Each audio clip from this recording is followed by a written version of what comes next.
Welcome to the video. Today we will be exposing the decisions that set apart the pros and how they convert losing scenarios into dominant wins.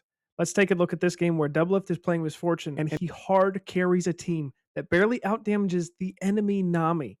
I've highlighted 5 key moments from this game that you can use when you are playing solo queue to hard carry your inting teammates. Let's take a look.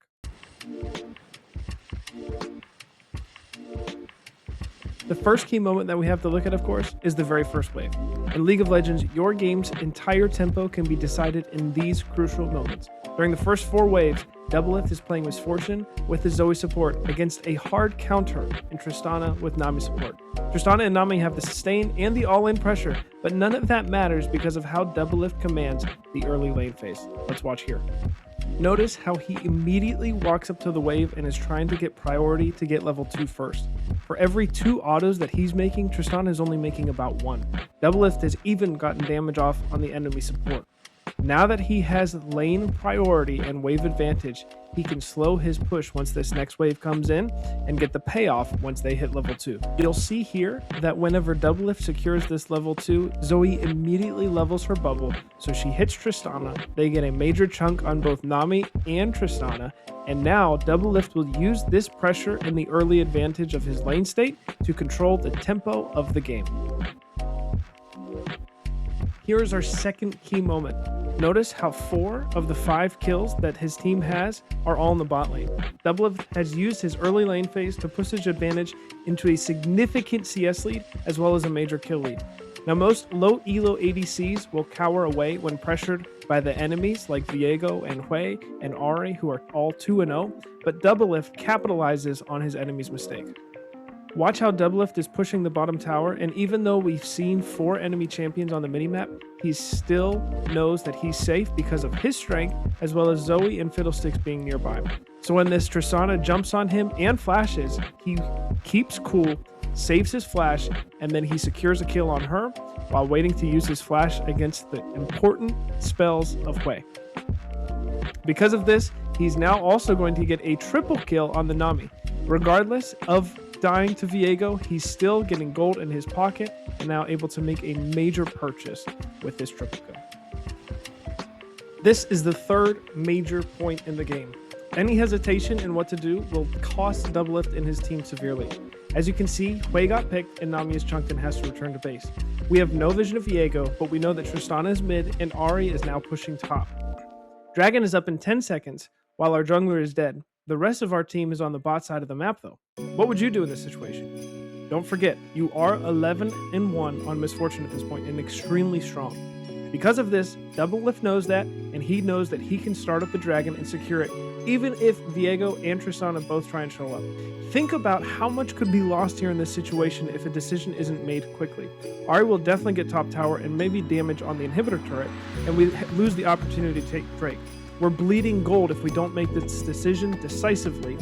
However, because of Doublelift's decisiveness, his team gets the Drake.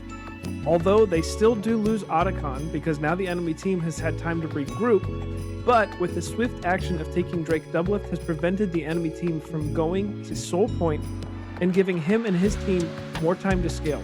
This pays off tremendously as the next dragon, his team is forced to give it up, but it doesn't matter because it's still not Soul.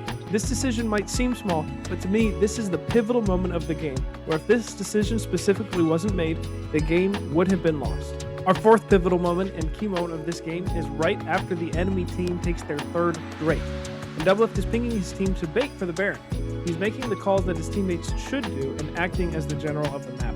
Because of this, his team is able to get a pick on Hui and now start a Baron, a man up on the enemy though. Pay attention though, as right after Hui is taken out, Doublelift knows that he must push the mid wave so that the enemy team cannot get something valuable while he and his team are busy with the Baron.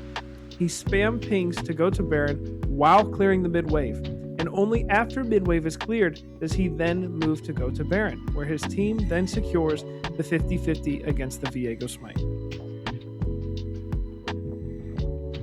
Our fifth and final key moment is here. Doublelift and his team have Baron on the bot lane wave, 2 of his teammates are dead, and the enemy team is pushing mid lane. Even though the enemy is knocking on the inhibitor turret, Doublelift knows that with Baron, his pushing pressure is better than the enemy's, even with only 3 champions.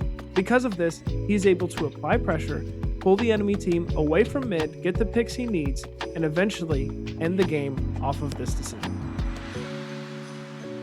Now, there isn't anything extremely fancy about the way that Doublelift carried this game, which means that there isn't anything that should stop you from making these same decisions when facing players that are far worse than what he is playing against.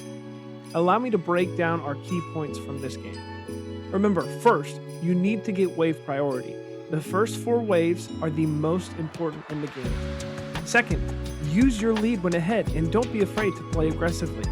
Third, don't hesitate. Look at the minimap and make the appropriate calls decisively so you don't lose time and tempo. Fourth, be your team's general. Make the calls and ping your teammates to follow you. You have done the time to learn and put in the practice, so be bold about making the correct calls. Lastly, when you are in a winning position, push lanes. The only way to win the game is to take the Nexus, and the only way to get to the Nexus is to push lanes, take towers, and use that lead that you've built. Every single key point in this guide is something that you can do to climb in your solo queue games.